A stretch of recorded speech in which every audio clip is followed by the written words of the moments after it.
prontos para mais um Psicóloga Reage? Pois é, sejam bem-vindos ao nosso canal, sejam bem-vindos a um programa que para mim é muito singular, porque eu vou reagindo, né, a vídeos e eu não sei quais são os vídeos exatamente, porque eles me mandam os vídeos que eles selecionam e às vezes eu tenho um determinado impacto, né? Porque eu penso, nossa, o que será que vem por aí, né? Esse vídeo em particular que eles estão sugerindo é de uma pessoa que eu acho que a maioria de nós conhece, e que ela fez um TED, e esse TED dela tá com um nome que eu acho que na época teve uma representação especial que se chama Menos Emoção e Mais Razão. Pois é, eu estou falando de Gabriela Prioli. Foi uma pessoa, uma figura polêmica por muito tempo, né? E representa um posicionamento talvez bastante singular para a realidade que a gente vive hoje.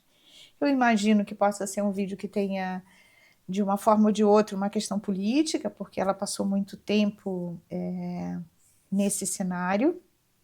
Eu confesso para vocês que eu não acompanho ela agora, então eu não sei exatamente qual é o cenário dela agora, mas estou considerando algumas possibilidades e já queria de antemão dizer para vocês que eu não vou enveredar pelas questões políticas, se é que ela vai fazer alguma consideração política no vídeo, tá? A minha intenção aqui vai ser exatamente refletir a partir do que ela disser sobre o tema da palestra, que me parece que é menos emoção e mais razão. Então, me acompanhe, mas certo de que eu não vou entrar na vereda política, tá bom? Porque isso não é um cenário que eu acho que vai ajudar no momento muito a gente a aprofundar as questões da psicologia e, consequentemente, da perspectiva e da proposta clínica da abordagem centrada na pessoa, pelo menos no momento, não é a minha intenção, ok? Eu vou colocar ela no ar. Ela é muito simpática, né? Eu tenho a impressão. Ela tem uma expressão, assim, de... por exemplo, essa imagem me faz uma coisa assim, ó, nossa, uma pessoa leve, parece, né? Eu não sei. Mas, sim, vamos ver o que ela tem para dizer e vamos conversando, tá? Eu vou adorar também, se você também for pensando durante o vídeo e que você possa compartilhar comigo, de repente, as suas impressões. Reconhecendo que a gente vai estar falando mais da vereda de menos emoção e mais razão do que de questões políticas em si. Vamos lá? Eu queria começar falando para vocês aqui de uma frase que eu tenho repetido quase todos os dias, que é menos emoção e mais razão. Aí vocês devem estar se perguntando, o que uma pessoa que debate política em 2020 está querendo ao falar essa frase? Ela deve estar fazendo uma piada. Nossa. Só pode ser menos emoção? Foi daquela Pois época mesmo esse vídeo, de fato, então, gente. As pesquisas mostram que no debate político, a emoção tem ocupado o centro do palco. As pessoas tendem a concordar ou discordar de uma proposição política mais pela origem da proposição, muito menos pelos méritos ou deméritos daquilo que é proposto. Isso significa que as pessoas concordam ou discordam com uma proposta de política pública, por exemplo, a partir de se essa proposta vem de um político de quem elas gostam. Se vier de um político de quem eu não gosto, eu discordo. E o mais curioso disso é que as pessoas se posicionam pelos seus afetos, mas elas acreditam verdadeiramente que elas estão fazendo uma análise puramente objetiva. Eu acho que muitos de vocês, se não todos, devem estar pensando, pô, eu conheço uma pessoa exatamente assim, do jeitinho que você descreveu. Hoje mas a tem reflexão quantidade que eu de quero pessoas propor assim, hoje né? vai um pouquinho além. Ai, Qual ufa! foi a última Gente, que vez que alívio! vocês mudaram de ideia? Ó, eu fico pensando, toda vez que eu escuto um discurso como esse, eu penso, ai meu Deus, lá vem uma questão de lados, né? Eu não vou, eu de novo afirmo, eu não vou entrar na vereda da política, não da forma como ela está sendo posicionada agora, né, com essa coisa do racha e etc. Mas sim, parece que tem algo, quando eu escuto uma fala como essa e que de alguma forma me coloca numa realidade que vem da convivência que a gente tem com as pessoas, que é um pouco distanciamento das coisas. Daí parece que eu estou começando a entender que ela está indo, falando das emoções, ela está indo por um viés de que a gente pode estar única e exclusivamente reagindo pelo afeto que a gente tem pelas coisas,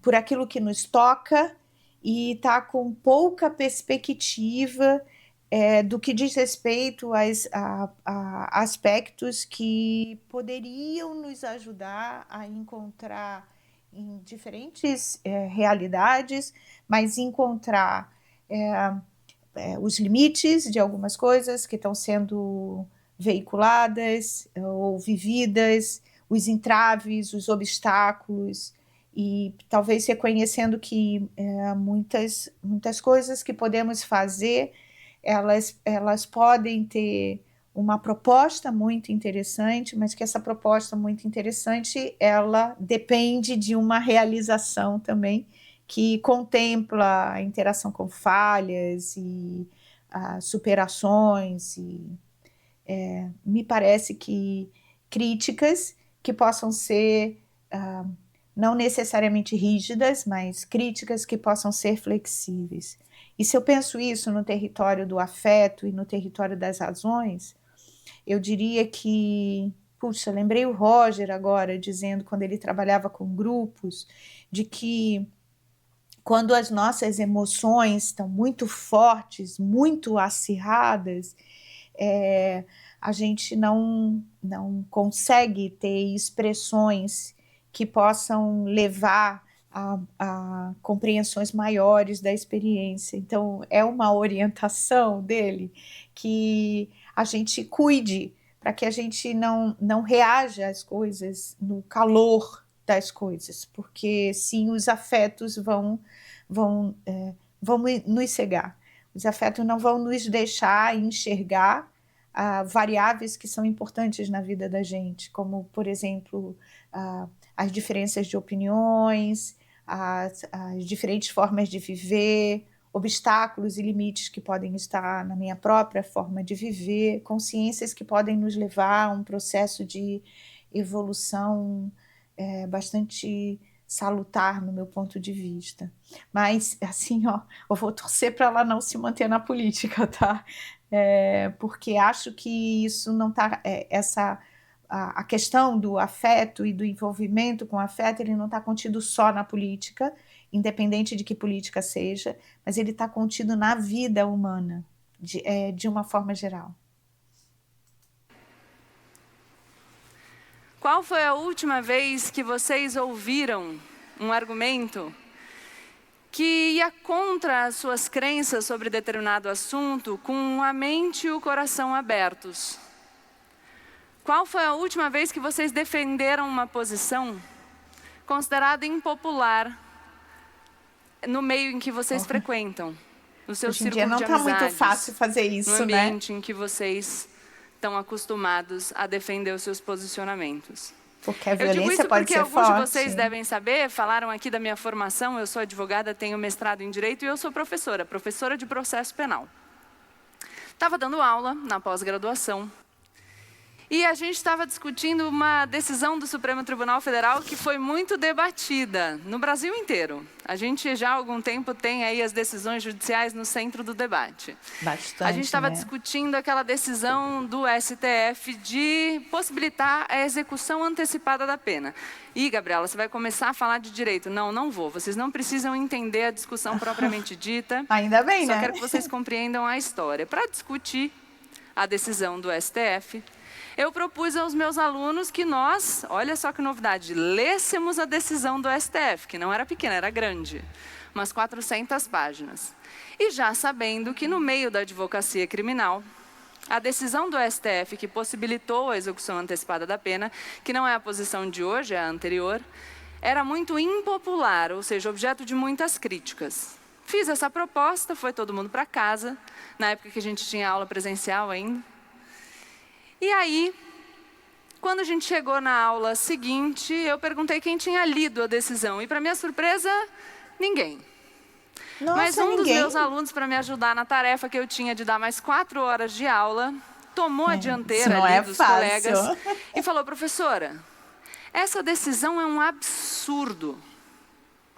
O STF está errado. E o difícil é que a gente não consegue discutir com as pessoas porque elas não ouvem o que a gente tem para dizer.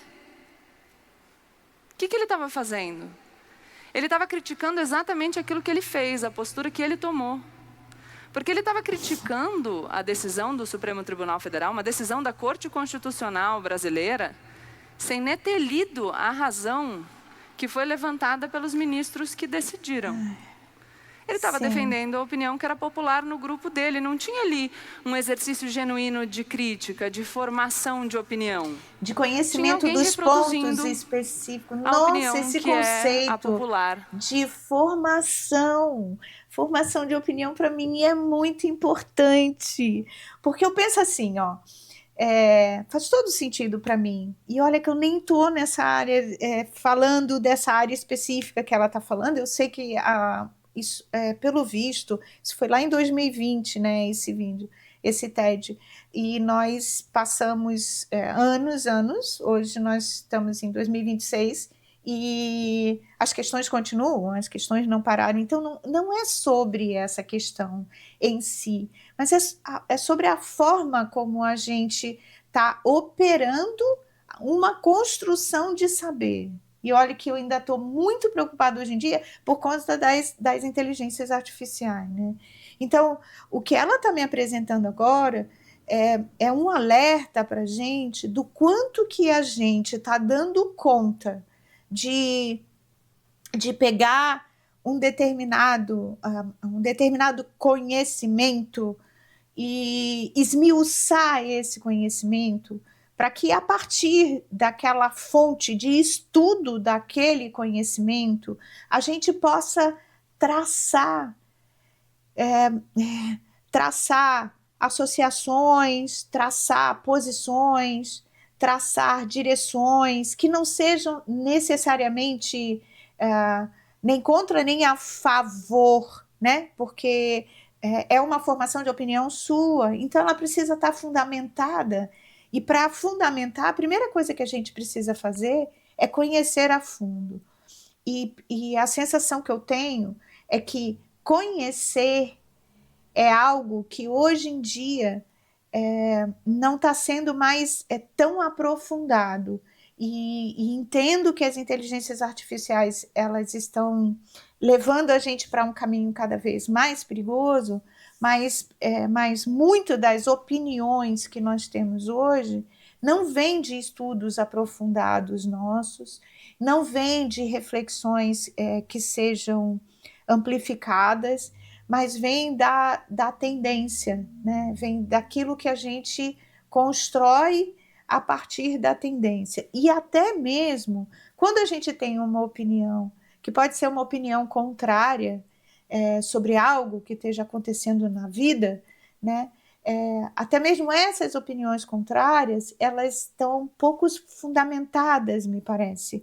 O que faz, muitas vezes, que a gente tenha respostas que sejam rígidas e em torno de um mesmo contexto, que eu estou entendendo que o contexto que ela está priorizando seja um contexto do afeto, né? Considerando que é o afeto pelas nossas proposições que faz com que a gente priorize a posição e não o conhecimento dela. Essa é a impressão que eu estou tendo. Não podemos generalizar e dizer que isso está acontecendo com todos, mas sim, é possível da gente identificar isso acontecendo. No meio em que ele frequenta. Talvez vocês me perguntem então, mas Gabriela, se você está me dizendo que todo mundo tem influência do afeto para se posicionar, se todo mundo sente o impacto da emoção, por que você insiste nessa frase? Menos emoção e mais razão. Por isso, é o chamamento.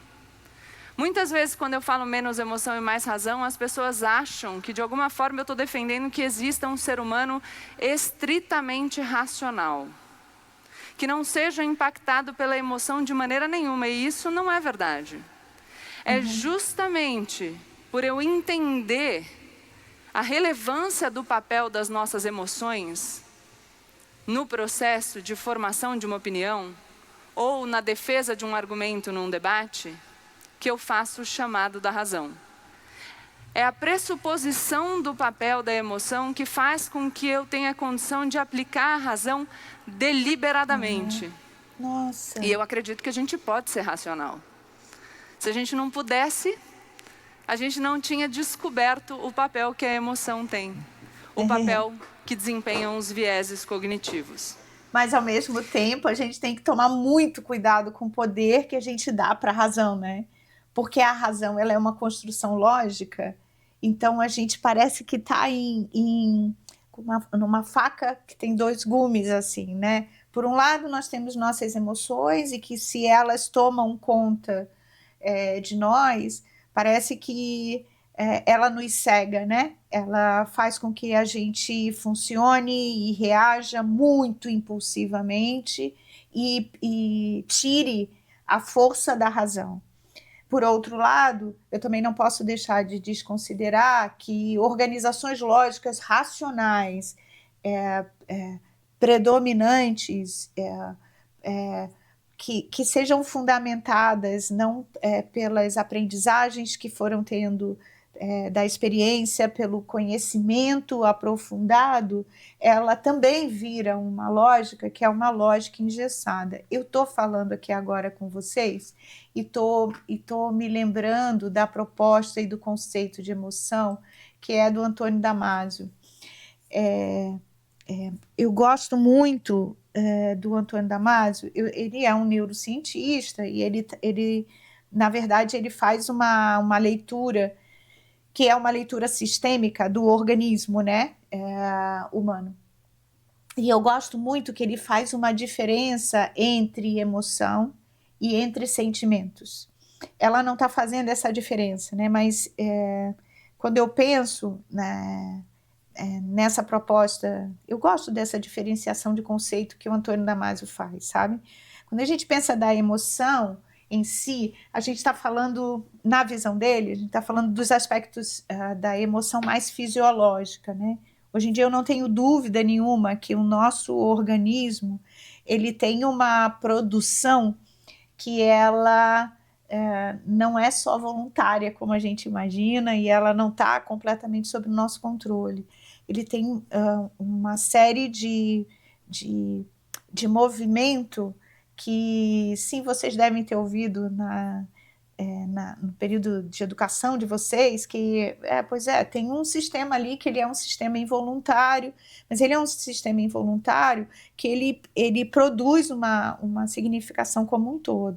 Daí viriam as emoções, na verdade, da gente, e os sentimentos, eles já seriam uma derivação um pouco mais lapidada, daí de uma raiz um pouco mais psicológica, entre aspas, do que a própria emoção, que seriam os aspectos mais de produção fisiológica.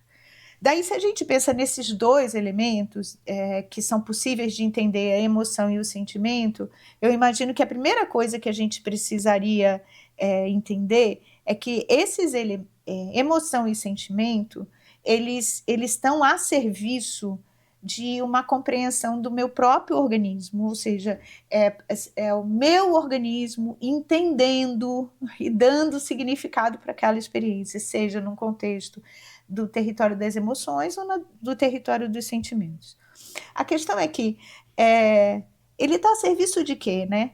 Ele está a serviço simplesmente de eu transformar emoção e sentimento em comportamento, e aí todas as experiências que eu tenho, elas serão guiadas por essas emoções e por esses sentimentos, sem que eu passe por um contexto que eu acho profundamente importante, que é de compreender o que essa emoção e os sentimentos estão fazendo ali. Eu costumo dizer que emoção e sentimentos, eles estão a serviço da minha compreensão da experiência. Então, eles estão a serviço de mim mesmo, eles precisam ser compreendidos. Mas daí a gente pensa, tá, e como é que eu faço para compreender os meus sentimentos e não deixar ele ir à solta? E eu diria, um veículo fantástico que também está no nosso organismo, porque faz parte do sistema do nosso organismo, é o nosso processo e as nossas funções cognitivas que geram uma bela produção de pensamento, de compreensão, que me permite fazer uma leitura das minhas emoções e dos meus sentimentos e entendendo o que eles estão significando para mim. Mas isso ainda não fala de uma razão que é a razão que da minha capacidade de conhecer sobre as coisas.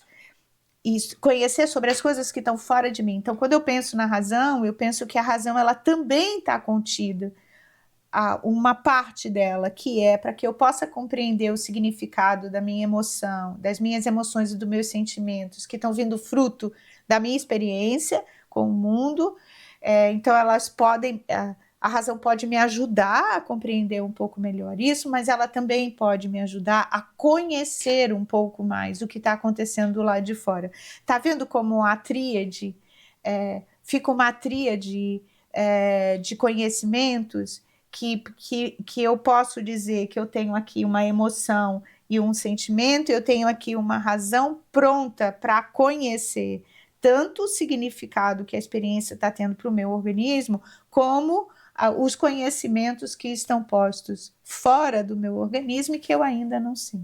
Isso é um trabalho complicado da gente fazer e acredito muito que o funcionamento dessa tríade, eu estou falando do conhecer, da emoção e da razão, o funcionamento dela me abriria a possibilidade de eu ter uma compreensão um pouco mais flexível, dialogada. Eu não estou dizendo sem atritos e não estou dizendo sem discordâncias, mas eu estou dizendo com uma compreensão do mundo que não parta de uma percepção enrijecida, de uma produção racional, lógica, endurecida. Bem, eu acho que vale a pena a gente voltar para ver o que mais ela tem para dizer, né? E eu queria contar um pouco da minha trajetória pessoal, porque as pessoas que me acompanham nos debates me perguntam, Gabi, como que você consegue manter a calma? Se eu estivesse lá discutindo, eu já tinha perdido a estribeira, ia ter gritado, ia ter falado que a pessoa não sabe o que ela está falando. Não dá para você ficar sempre tão serena quando você está defendendo seus argumentos. E isso é curioso, porque as pessoas que me conhecem mais intimamente sabem que eu sou uma pessoa bem entusiasmada, assim. A gente não pode dizer que eu sou uma pessoa estritamente racional, fria, sempre contida. E na minha vida não foi assim também. Até eu perceber as características da minha personalidade e aprender a lidar com elas, eu tive que percorrer um processo. Algumas pessoas sabem, outras saberão agora. Eu perdi o meu pai quando eu tinha 6 anos. A minha mãe ficou viúva com 32 anos, 2 anos menos do que eu tenho hoje.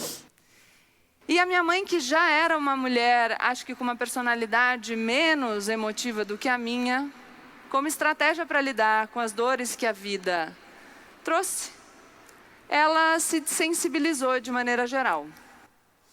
Então, pelo exemplo da forma dela de lidar com a própria vida E até por uma comunicação explícita vinda dela para nós, para mim e para o meu irmão, eu sempre achei que o esperado de mim era que eu fosse uma pessoa racional. E eu, inclusive, falava que eu era uma pessoa racional. Eu, adolescente, dizia para todo mundo, não, gente, eu sou uma pessoa, assim, super racional. Eu sou a personificação da racionalidade, sou eu. Oh. E aí, um dia, porque a gente não consegue inventar uma mentira que dura um para sempre, né? Tripé, Uma hora, a panela de pressão explode. Eu, numa discussão entusiasmada com minha mãe, eu estava muito abalada, falei que ela não me compreendia, que eu não era racional porcaria nenhuma, que eu era uma pessoa extremamente emotiva e passional.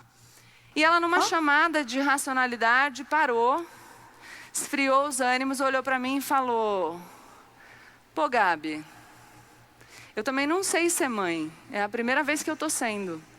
Me ajuda, vamos junto. E uma discussão que poderia ter consequências muito negativas... Isso, né? A mãe não tomou apenas a visão dela. Possibilitou que nós nos conhecêssemos melhor, uma a outra, que nós nos conhecêssemos melhor, ou seja, num processo de autoconhecimento que a gente construísse a partir daí. Então, trazer a racionalidade para o centro do debate, silenciar, minimizar um pouco o impacto da emoção, vai fazer com que nós possamos, de fato, interpretar o mundo da forma como ele se apresenta, e não como a gente gostaria que ele fosse. E a partir dessa interpretação, das questões a gente vai poder pensar em alternativas. A gente vai poder desenvolver um debate que não fique só no ataque e na defesa, mas que eventualmente consiga algum espaço de construção conjunta. Isso está em todas as relações, gente. As nossas certezas sobre o mundo, a gente passa a ter, de fato, uma visão própria e não uma visão incorporada, sem que a gente perceba. E é interessante o que ela está falando, porque eu penso assim, ó, a nossa visão própria sobre o mundo, então, ela implica da gente ter a própria significação, ou seja, compreender melhor o que significa as nossas emoções, de que forma a experiência está nos abalando, ou seja, uma conversa que vai diretamente da gente com a gente mesmo, mas, ao mesmo tempo, dá conta, e eu acho isso bastante rico de se fazer, apesar de ser completamente difícil, mas dá conta de compreender que essas emoções são só nossas e que o outro lado, outras vivências, o que está do lado de fora da gente, também tem as suas próprias significações, e saber das significações dos outros e de alguma forma, compreender o lado do outro não significa abrir mão da nossa significação, mas significa ter uma grande possibilidade de criar uma interseção, que seria algo para mim hoje em dia, em qualquer relação que eu faço, gente, é algo que reconhece que, vão ter determinadas experiências que eu vou ter na vida, que eu vou conseguir me aproximar das pessoas que têm diferenciais, e isso não me anular. E o inverso também pode ser verdadeiro. Pode ser que tenham pessoas que eu não consiga, mas isso não consiga estar com elas e manter um diálogo sem que eu me anule ou o outro se anule, né? Mas nessas horas eu ainda penso que sim, talvez seja mais salutar nessas horas que ninguém destrua ninguém, assim, né? Que a gente consiga ter a aproximação necessária para gerar diálogo, para gerar crescimento entre as pessoas, para gerar isso que eu acho que a mãe dela, de uma forma muito singela, acabou criando. A mãe poderia ter partido para ela e dizer, é que você é uma injusta, e barará, barará, barará, barará, um discurso que fala só das suas necessidades, e a mãe falou dos limites, a mãe falou de uma consciência de limite, e do quanto que essa consciência de limite pode estar aberta para um processo de aprendizagem. Eu acho isso a cereja do bolo. Essa é a impressão que eu tenho, a cereja do bolo. Fazer isso é a cereja do bolo da vida, e eu acho muito difícil de fazer com os contextos relacionais que a gente está vivendo hoje em dia. Mas vamos adiante. Saber um pouco lidar com a emoção é também muito relevante para que a gente não fique limitado nas nossas ações. E aqui eu vou contar uma outra história. Eu Ela fui é gravar um contadora de videoclipe história. com o meu marido, que é DJ, numa escola de paraquedismo. Chegamos lá. É lógico que depois de gravar o videoclipe, o instrutor chegou para mim e falou: e aí, vai saltar? E eu morro de medo de altura. Eu tenho medo quando eu estou Ai, eu já dentro ia do dizer, avião eu e ele está vou. decolando. Eu pensei, bom, para eu me jogar do avião, né, vai ser uma situação de absoluto pavor. É claro que não. E falei para ele que eu não saltaria. E aí, claro, ele tentou me convencer, ainda falou para tentar me convencer, eu não sei o que passou pela cabeça dele, talvez faltasse um pouquinho de racionalidade. Não, relaxa, são aproximadamente 40 segundos de queda livre. Eu falei, nossa, mas o Uma seu argumento eternidade. operou assim, a função exatamente inversa que ele se propunha, né? Porque agora que eu não vou mesmo, 40 segundos de queda livre, mais os minutos caindo ali com o paraquedas aberto. Quando o instrutor se afastou, eu pensei o seguinte, falei, bom, eu vou vivenciar alguns minutos de absoluto pavor. Somado o tempo da queda livre mais o resto da queda, serão alguns minutos. Mas eu preciso ser capaz de, racional e deliberadamente, me submeter a minutos de absoluto pavor. Então, conscientemente, sabendo que eu vou viver algo que me apavora, eu vou me submeter a isso mesmo assim. Porque a minha emoção não vai me travar, o meu medo não vai me travar. E isso tem muito a ver, por exemplo, quando eu venho aqui falar para vocês num palco. Gabriela, como você fica tão calma no debate? Eu não estou sempre tão calma antes de começar o debate, né? A gente pode depois conversar sobre como o salto em si faz a gente perceber também que, no geral, a projeção que a gente faz sobre as coisas é muito pior do que, de fato, as coisas são quando a gente vivencia. Mas o importante daquele salto, de me colocar deliberadamente numa situação de algum descontrole emocional, de medo, é o fato de que eu me vejo hoje muito capacitada para me colocar em situações de desconforto. Então, a gente vai falar num palco, o coração bate mais forte até hoje. Eu não sou uma pessoa que opera sempre na racionalidade. Eu falo que eu tenho 2 momentos toda vez. O primeiro momento é aquele né? da emoção. Então, falta o ar, o coração bate mais forte. Eu falo que a saliva, sabe quando você vai falar? A saliva fica mais grossa, né? O coração é aquele que você não consegue controlar. E aí eu pego meu balde de água fria imaginário, coisas, tá? jogo na cabeça, respiro um pouquinho, acalmo e vou enfrentar aquilo que eu me propus da melhor forma que eu consegui. Eu me lembrei agora, a primeira vez que eu dei aula, tinha uma turma que eram, acho que de 60 pessoas. E eu entrei, era uma menina, né? Era uma menina. Vocês podem estar dizendo que eu estou me comparando, né? Comparando com hoje, eu era uma menina, mas não, eu era uma menina mesmo. Poderia não ser uma menina profundamente menina na idade, mas sim, eu era uma menina na experiência, na iniciativa. E aí eu entrei para dar aula e eu pensei, Anita, agora só vai, né? Assim, ó, tudo que você conhece sobre psicologia e tudo que você preparou da aula, foi muito conhecimento que você conseguiu gerenciar. Então, passa esse conhecimento. Gente, sem sombra de dúvida, tinha que usar microfone, porque era um tablado, microfone, então bem professora moda antiga mesmo. E eu não vi ninguém mais. Eu falei, organizei tudo que tinha na minha ideia. Os alunos na época não interrompiam muito os professores, só no final, era mais ou menos a regra da época. E aí, quando eu terminei de dar aula, e eu só me toquei porque tocava uma campainha com o final da aula, e aí eu me toquei que tinha terminado a aula e eu voltei a enxergar as pessoas. Daí é muito interessante que quando eu penso nessa tríade que eu falei para vocês, as questões emocionais, as questões racionais e o conhecimento, olha como às vezes isso dá um certo balanço, né? Eu aparentemente para dar aula, sufoquei minhas emoções, no sentido de dizer, não é hora de você estar aqui, ok, batimento cardíaco, como ela está falando, tudo está aqui presente, E beleza, vamos com isso mesmo para que a gente possa fazer. Então, fazer o que a gente precisa fazer. Então, a sensação que eu tenho é que, com o tempo, a parte da consciência dos limites, a parte que a gente reconhece que a gente está mais instável,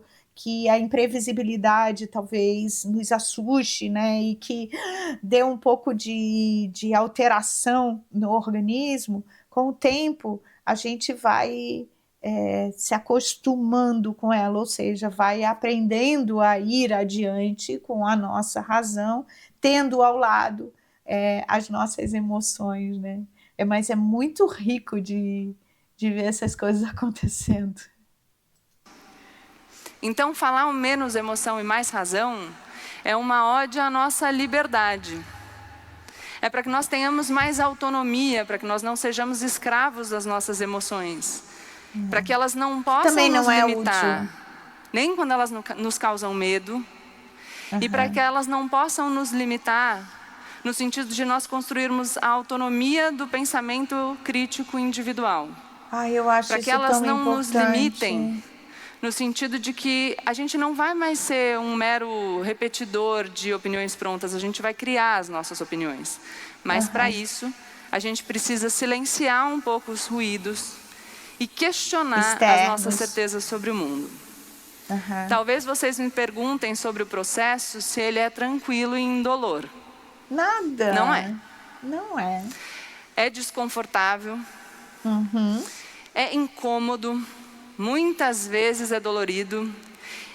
Considerar opiniões que balançam os alicerces da tua percepção do mundo podem te causar uma sensação de incômodo físico. Acho que mais do que o incômodo, dá a sensação, gente, às vezes, dizer, nossa senhora, já pensou se tudo o que eu construí vem por terra, porque daí eu chego à conclusão que não era nada daquilo. Dá muito medo da gente acabar reconhecendo que o que nós construímos não era nada e a gente vai ter que começar de novo, né? Mas o interessante é a gente dar conta de estar com todos esses questionamentos e a proteção de tudo que a gente construiu até agora não ser o que vença nessa história, mas que o desejo de enxergar mais, o desejo de conhecer mais, seja o grande guia para nos dar abertura para construir um pensamento que ele é fluido, ele é contínuo, ele não é enrijecido, ele não é sempre da mesma forma, né? Ele vai para algum lugar que eu não sei para onde, e eu preciso ter coragem e abertura para deixar que isso se dê, que o processo de mudança se dê. E é a nossa chance de encontrar caminhos para que a gente possa construir o amanhã. Tem um trechinho do Rubem Alves, escritor brasileiro que eu gosto muito e que eu inclusive citei na minha coluna de estreia na Folha de São Paulo, que é "Ostra feliz não faz pérola". Ele conta que a ostra, para fazer uma pérola, parte de um processo de dor. É porque um grão de areia entra na concha e incomoda a ostra, causa um desconforto, alguma dor que ela, sem poder expulsar o grão de areia, o envolve numa superfície lisa. E então ela cria a pérola. Da dor, do incômodo, ela cria beleza. A minha proposta do menos emoção e mais razão é para que, tendo um pouco mais de controle sobre nós mesmos, a gente consiga construir alternativas para nós vivenciarmos um amanhã melhor. E aí, se a gente está falando muito da razão aqui no centro desse debate, dessa palestra, se a gente precisar trazer emoção para desempenhar algum papel, eu diria que o papel dela hoje é o papel de nos manter esperançosos e acreditando que, de fato, a gente tem a possibilidade de viver coisas melhores. É isso. Obrigada. Nossa! Que legal! Foi na época da pandemia, vocês lembram? Nossa, me surpreendeu. A buzinada, a gente espera aplausos, né? Como que a gente às vezes espera as coisas e as coisas não são exatamente como a gente imagina que é. Pois é, gente. Que vídeo, né? É, assim, eu convido vocês a fazer esse jogo. Esse é o jogo que eu tento fazer na minha vida. Um jogo que eu escute minhas emoções, mas que elas não me comandem. Que elas sejam a porta-voz das compreensões que eu possa ter da vida, mas a partir apenas do que eu estou tendo condição de enxergar na hora. É limitante, é muito limitante essa visão. Daí, sei também que minha razão não vai ser perfeita, mas eu posso usar a minha razão para conhecer cada vez mais, para conhecer o que está fora de mim, para conhecer o que está dentro de mim. Porque esse é o único caminho que a gente tem para que a gente dê conta de chegar a uma opinião que seja nossa, da vida, das coisas, da experiência, de tudo que a gente está vivendo, sem desconsiderar o caminho que o outro está fazendo. Pode ser que o caminho que o outro esteja fazendo seja muito diferente do nosso, mas ainda assim ele é um caminho. E ele precisa ser respeitado porque é um caminho.